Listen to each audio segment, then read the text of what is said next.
क्या आपने सोचा है कि जो हम बोल रहे होते हैं या जो सोच रहे होते हैं वो क्या वाकई हमारी सोच होती है या वो सोच किसी दूसरे तरीके से हमारे जहनों में दाखिल की जाती है।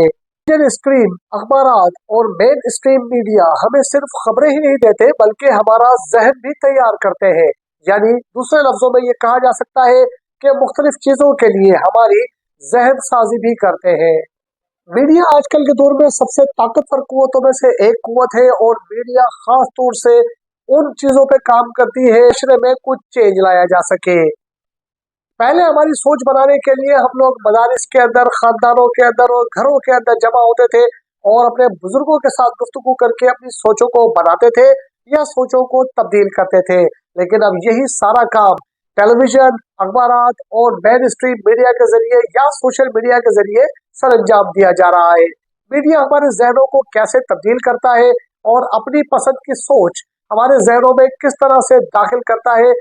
मीडिया का हमारी जहन साजी के लिए सबसे बड़ा हथियार होता है रिपीटेशन। एक ही खबर को बार बार रिपीट किया जाता है या एक ही बात को मुख्तलिफ अखबारात के जरिए, मुख्तलिफ निसाब के जरिए, मुख्तलिफ लोगों के जरिए या मुख्तलिफ कम्युनिटी के जरिए बार बार दोहराया जाता है ताकि लोगों के जहनों में वो चीज बैठने में आसानी हो जाए। मीडिया हमारी जहन साजी के लिए फ्रेमिंग भी करता है। मीडिया नेगेटिव चीज को पॉजिटिव और पॉजिटिव चीज को नेगेटिव बनाकर पेश करता है। मीडिया लफ्जों को इस तरह से तोड़ मरोड़ कर इस्तेमाल करता है कि जिससे इन मजलूम और मजलूम को जालिम बना दिया जाता है। मीडिया का सबसे आखिरी और तीसरा हरबा हमारी जहन और हमारी सोच को तब्दील करने के लिए होता है मौसीकी और तस्वीर। म्यूजिक के साथ तस्वीर को इस तरह से डिजाइन किया जाता है कि मीडिया के ऊपर दिखाई जाने वाली चीजें सीधी हमारे दिल पर असर करती है और हमारा दिल उस चीज को कबूल करने के लिए तैयार हो जाता है। जिसकी सादा सी मिसाल है इसराइल। इसराइल एक ऐसा मुल्क है जिसको ना ही कायदे आजम ने कबूल किया, ना ही पाकिस्तान के किसी सदर और वजीर आजम ने कबूल किया और ना ही हमने अब तक इसराइल को ऑफिशियली कबूल किया है। लेकिन दुनिया के बड़े अखबारात, मेन स्ट्रीम मीडिया चैनल्स और सोशल मीडिया एप्स के ऊपर ये लफ्ज बार बार दिखाया जाता है। 1949 से यह मुल्क यूएनओ का नुमाइंदा है और यूएनओ का मेंबर बनने के बाद इस मुल्क ने अपने आप को आजाद डिक्लेयर कर दिया। आजाद डिक्लेयर करने के बाद दुनिया के काफी सारे ममालिक ने इसे कबूल करने से इनकार कर दिया। तभी यही मीडिया का असर इस्तेमाल किया गया और मुख्तलिफ किताबों के जरिए, अखबारात के जरिए, टीवी चैनल्स के जरिए और अब सोशल मीडिया के जरिए बड़े बड़े चैनल्स के ऊपर लॉबिंग की जाती है। पैसा देके इस नाम को हमारे जहनों में घुसाने की कोशिश की जाती है कि इस नाम का मुल्क दुनिया में मौजूद है। हालांकि बतौर पाकिस्तानी, बतौर मुसलमान हम इस लफ्ज को रिजेक्ट भी करते हैं और हम सादा अल्फाज में ये भी कह सकते हैं कि ये मकबूजा फलस्तीन का इलाका है।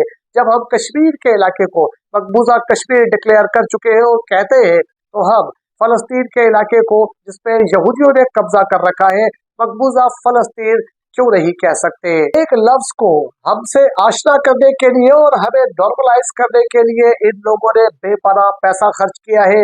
मीडिया के ऊपर मुहिम चलाई है, अखबारात के अंदर मुहिम चलाई है और दुनिया के अंदर बड़ा खर्च करके अपने आप को दुनिया में एक मुल्क तस्लीम करवाने की कोशिश की है। लेकिन ये याद रखिए कि मीडिया कितनी ही कोशिश क्यों ना करे, हमारा ये फर्ज बनता है कि हम खुद भी इस चीज को समझे और आने वाली नस्लों को भी इस चीज को समझाएं।